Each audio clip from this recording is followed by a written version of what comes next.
Welcome to another edition of the Chieftain Rewind.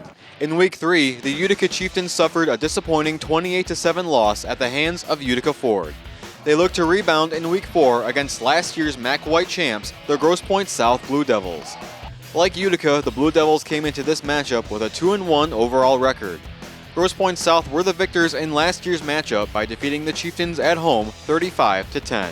We will take a look at the highlights in a bit, but first it's time for our next senior feature. This week we sit down with defensive tackle Ian Grodzinski.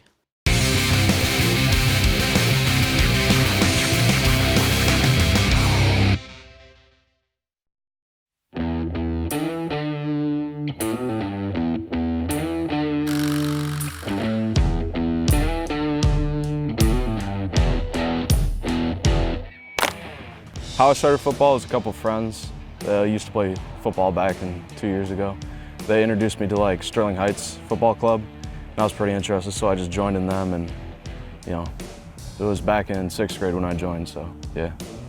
Oh, it's shaped me to the man I am today, respect, just being a good person overall, it's the best football team around, so. I broke my wrist last year during my season, and made me realize how quick, my season can end, and I got to cherish everything and make everything the best it can be every moment.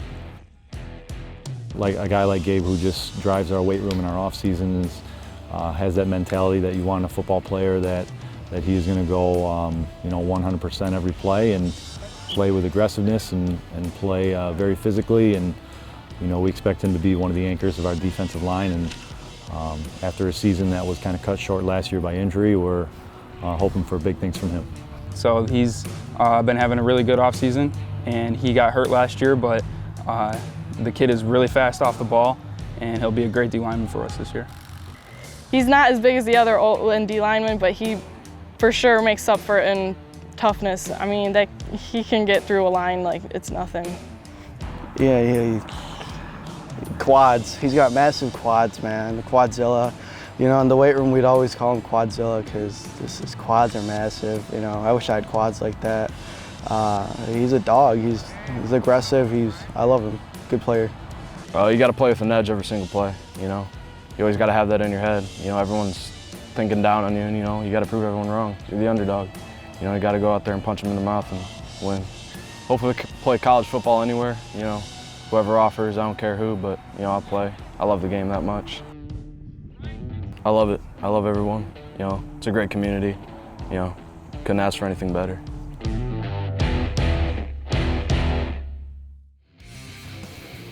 Coming up, we'll take a look at the highlights against Grosse Pointe South. We will also preview homecoming festivities that you won't want to miss. The Chieftain Rewind will continue right after this. There's just one place where students are students first, and athletics are played with purpose and perspective. That place is your local high school. High school sports offer more than the joy of competition. Studies show that student athletes are also likely to enjoy greater levels of achievement in other areas of their lives, including academics. High school sports, a winning part of a complete education. All right, this is Adam, take 2. Mark? I guess. I go like this. The best part about playing football in Texas has to be the reaction from the community. I want to encourage others to play volleyball or choir because you get to experience new things and do stuff that you've never done before. My reason why is passion. My reason why is pride.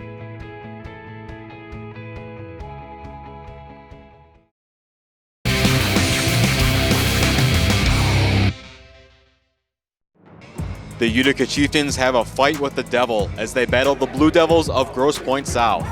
This is your Week 4 matchup.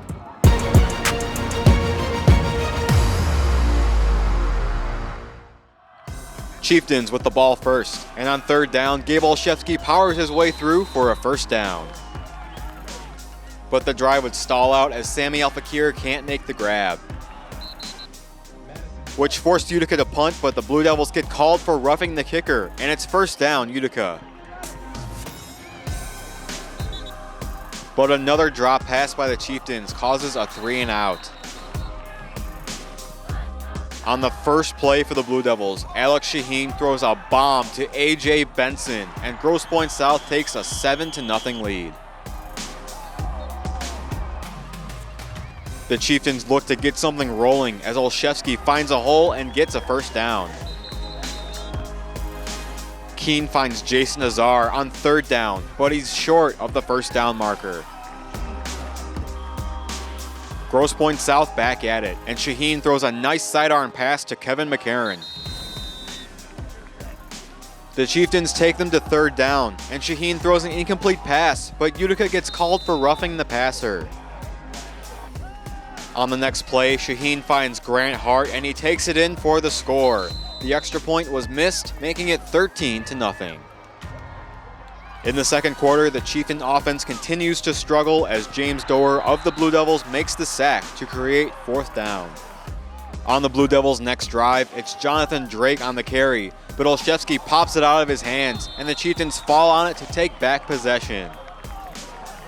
But it's another 3-and-out as Grosse Pointe South makes great coverage on the Chieftain offense.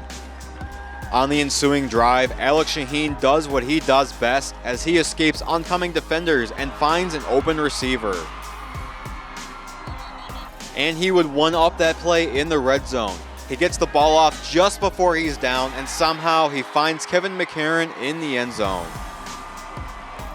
With the final seconds winding down in the half, the Chieftains get their best chance to score, but it's another mishandled ball, and Grosse Pointe South picks it off to end the half with a 20-0 score.